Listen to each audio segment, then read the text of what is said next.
Hello and welcome back. It's the third segment of reading The Princess and the Valley Man. The life of Luna and Solus's adventures in Death Valley, and I am on chapter 8. If you're just picking up, there are two previous videos that cover the chapters leading up to this.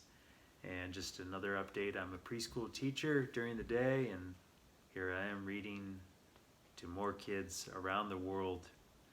And previous to that, I was a tour guide and traveled all over the country and also traveled the world. And so I have a keen interest in especially Death Valley, the largest national park in the lower 48 states. Beautiful place you must check out if you have not already, and you can always see more. All right, let's jump into it. Chapter 8, The Bird. The coyotes had seen them and started to run toward them. Princess Luna was trembling in fear when she turned to Solus. "What do we do now?" Solus looked at her. "We go the other way." Just then the old man stepped out onto the porch of the saloon and yelled, "What are you still doing here? Run, you fools, run!" Solus and Luna turned and started running as fast as they could.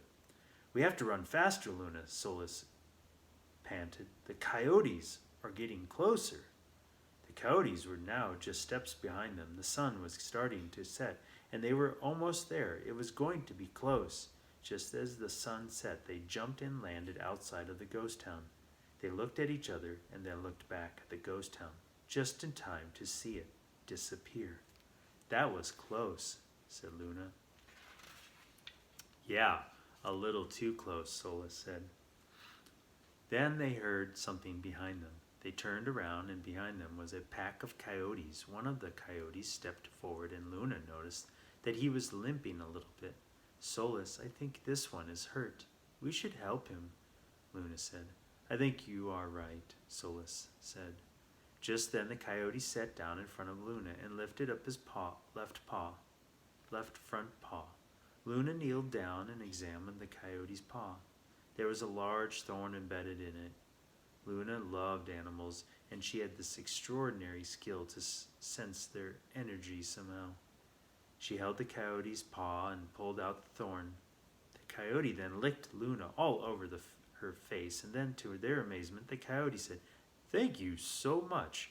That thorn has been hurting me for days, and I couldn't get it out. We have seen the Valley Man and thought that you could help us, so we followed you. I hope we didn't scare you too much. We must be going now, so thank you once again." "I am so happy they just wanted us to help them," Solus said. "I thought we were going to be eaten, but they were really nice. Normally coyotes can be quite dangerous, and I was so surprised they came straight to you, Luna, and that you did not fear them. You have this special way with animals I never encountered with anyone, and they even speak when you are around. Since settling here in Death Valley, I have never met an animal who would actually talk to me." "I was just happy that I could help them," Luna replied. She knew that animals can sense her positive high energy, influenced by the elements, but Solus could not yet. "I think I know where we are at. This is the ancient lake the old man told us about." Well, here's a picture of Coyote being helped out.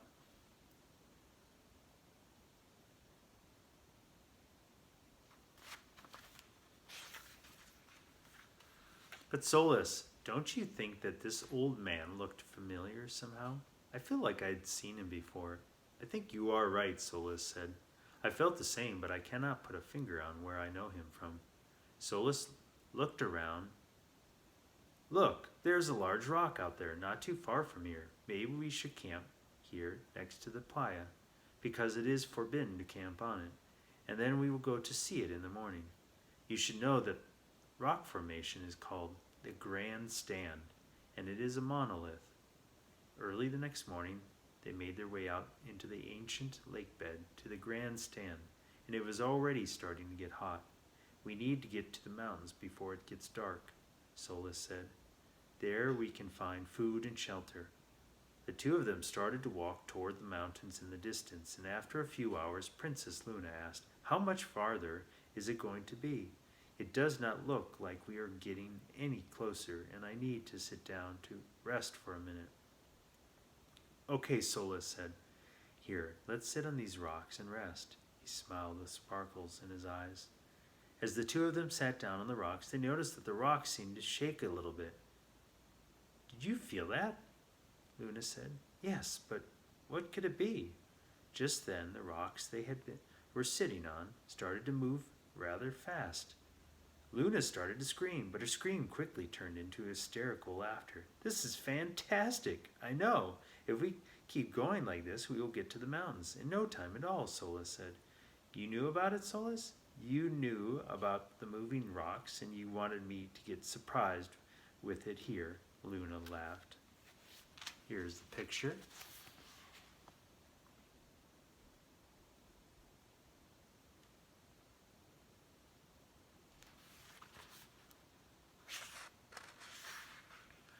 That was a great idea. You managed to impress me with the stunning miracle of nature. Thank you. I am glad you like it so much, Luna, replied Solus happily. He really hoped that Luna would enjoy all the adventures he wanted her to experience with him on this trip. The two of them rode the rocks and had an amazing fun time all the way across the ancient lake bed. When they arrived at the foot of the mountain, they remembered what the old man said. Follow the canyon of Marble. We need to find out how we can get to the Canyon of Marble. We should set up our camp next to the entrance of this canyon. They took a short break and started looking for the canyon. After a while, Luna spotted a most peculiar-looking bird running on the ground instead of flying. It had long legs and a long beak and a big tail. Its plumage was mostly brown with some colorful feathers around its eyes was tall for a bird. It came up to their knees. What sort of bird is this? Luna asked. I bet this bird knows where the canyon is. Too bad we can't ask it for information. Just as Luna spoke, the bird stopped and said, Why not? I can tell you where the canyon is. I am a road runner, and I have lived around here all my life. So what canyon are you two looking for? Solus was shocked, yet he managed to mutter, The Canyon of Marble? Oh yes, I know right where that is, the bird said excitedly. So when are we going to go there? The bird was now walking along with them. We were going to leave in the morning at first light, Luna said. Would you like to come with us? The bird replied, I can lead you to the entrance, but I am not going in. Well, why not? Because all the people who had entered the cave, they never came back, said the bird. That is because they go out of the cave at the other end of the canyon, said Solus. Oh, I did not think of that. Well, in that case, I will go with you as far as the cave, but I will go no further than that, replied the bird. After a few hours walking, they arrived at the mouth of the canyon. The bird said, Here, this is the canyon that you are looking for, the Marble Canyon. I told you I could show you where it is. Yes, this appears to be the right one, Solus said. They stood there gazing at the mouth of the canyon, wondering if they'd actually ever get out. Here's a picture. The Roadrunner.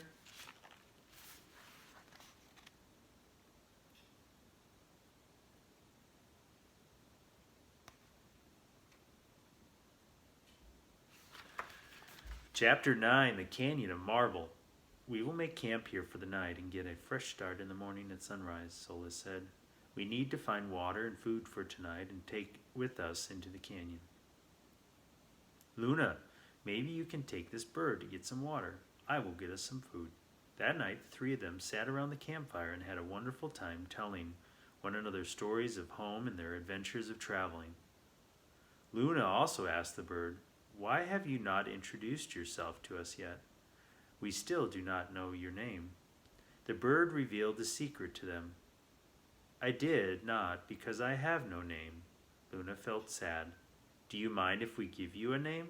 The bird was more than curious to know what they were going to name him, and he sung a melody which expressed his excitement to have a name. During his singing, Luna and Solus agreed on his name, and once the bird finished his beautiful singing, Luna said, "From now on, you will be called Kiko." The bird could be not happier and said, "I love this name. I am Kiko, Kiko, Kiko." In our bird culture, we do not give names, but we use sounds to recognize each other. As much as I know about Death Valley, I never heard about talking birds here. This is just one of the new things of Death Valley I have been discovering with you, Luna, on our adventure here together, said Solus.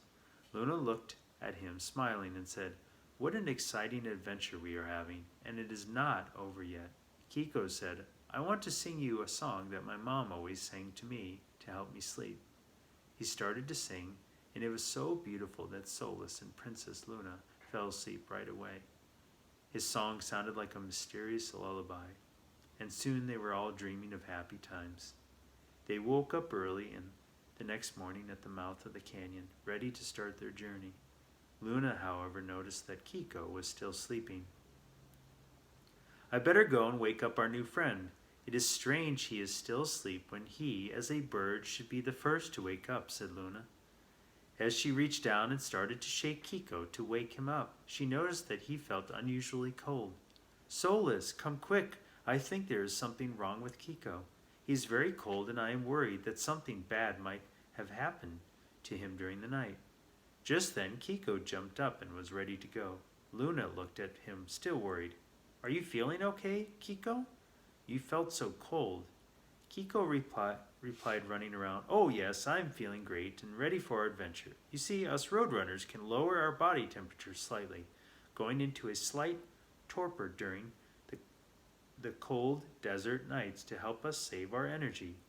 To warm myself up during the day, I run fast like now, exposing dark patches of skin on my back to the sun. It is kind of a thermoregulation process." Wow, nature thought about everything. It just scared me when I saw you still asleep and cold. "Guys," Solus said, "this is all fascinating, but we need to get on our way so we can make it while it is sunny. Look, there's the entry to the canyon. Let's go." This canyon was very beautiful with high walls and narrow pathways. It was a wonder of nature. The walls appeared to be made of marble and the pathway was covered with little black rocks. It was almost as though someone had put them there, but the reality was they had been brought down the mountain and through the canyon by floods in the past. As they were walking, Solus noticed that the further they got into the canyon, the worse the weather became. He had a sense that something very bad might happen. And that is where we're going to end today's reading. The next chapter will be tomorrow. Thank you.